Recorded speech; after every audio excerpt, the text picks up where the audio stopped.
Hello everyone, তোমরা সবাই কেমন আছো? আশা করছি সবাই ভালো আর সুস্থ আছো। তো এটা হচ্ছে রাম মন্দিরে যাওয়ার দিনকার ভিডিও। যেহেতু 22 জানুয়ারি আমরা সবাই সেকেন্ড দীপাবলি হিসাবে পালন করি, তো ওই হিসাবে লঙ্কাতে যোনটা মানে প্রোগ্রাম হইতে আসছে রাম মন্দির ওইখানে আওয়া হয়েছে আর কি। যেহেতু আমাকে আইতে প্রায় লেট হয়ে গেছে, আমার হাজব্যান্ড কাজের থেকে আইসে 7টার দিকে, তো তখন আমরা রেডি সেডি হয়ে আইসি আর কি।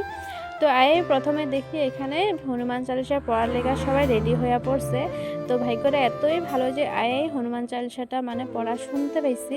আর যেহেতু আমি হনুমান চালিসা ডেলি মানে সকাল টাইমে পাঠ করি আর কি, তো তালিকা খুবই ভালো লাগছে এখানে তো শুনেও ভালো লাগছে আর কি। তো ওইদিকে থেকে সুন্দর করে হনুমান চালিসাটা পড়া সবাই স্টার্ট করে দিচ্ছে।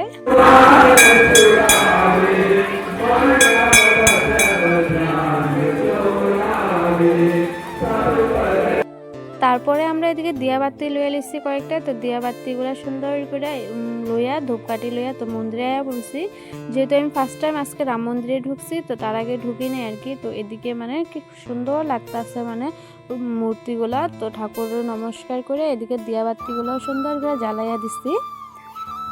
তো দিয়াবাতি জ্বালাইয়া তো তারপরে আমরা পড়ছি মন্দিরের বাইরে, যেহেতু দিয়াগুলা জ্বালাইছে ওইখানে কয়েকটা ফটোশটে ক্লিক করছি। তো খুবই সুন্দর লাগছে দিয়াগুলা মানে যখন আইসি আর কি। তো প্রায় মানে বুঝাই গেছে কয়েকটা মানে আছে, তো সুন্দর লাগছে। আর এখানে একটা ফুলও দেখো কি সুন্দর করে ফুলটা ডিজাইন করে বানাইছে, খুব ভালো লাগছে। তো তারপর দেখো এখানে সবাই মহাপ্রসাদ খাওয়ার লেগে মানে রেডি হয়ে পড়ছে। যেহেতু কোনোখানে যাইলে পূজায় বা কীর্তনে যাইলে মহাপ্রসাদ না খেলে ভালো লাগে না। তো আমি আর আমার হাজব্যান্ড দুইজন অল্প অল্প খাইয়া লইছি আর কি। তো প্রসাদটা খাইছি। তো এদিকে দেখো এটা নাকি আমার হাজব্যান্ড কোথায় আসলে লঙ্কার ফেমাস মানে মিক্সচারওয়ালা, তো এখান থেকে আমার অল্প মিক্সচার লইয়া দিছে। যেহেতু খাইছি আমি, ভালোই লাগছে। তো তারপর দেখো মিক্সচারটা খাই এখন আমরা আয়া পড়ছি মন্দির থেকে মানে ঘর যাওয়ার লেগে বাইর হয়ে গেছে, যেহেতু প্রচুর লেট হয়ে গেছে। তো এদিকে দেখো আওয়ার সময় মানে কয়েকটা টুকিটাকি জিনিস লাগবো আমার ঘরে, তো ওইগুলোই মানে দোকান থেকে লইয়া লইছি আর কি। তো লইয়া অল্প কয়েকটা সবজিও কিনা লইছি।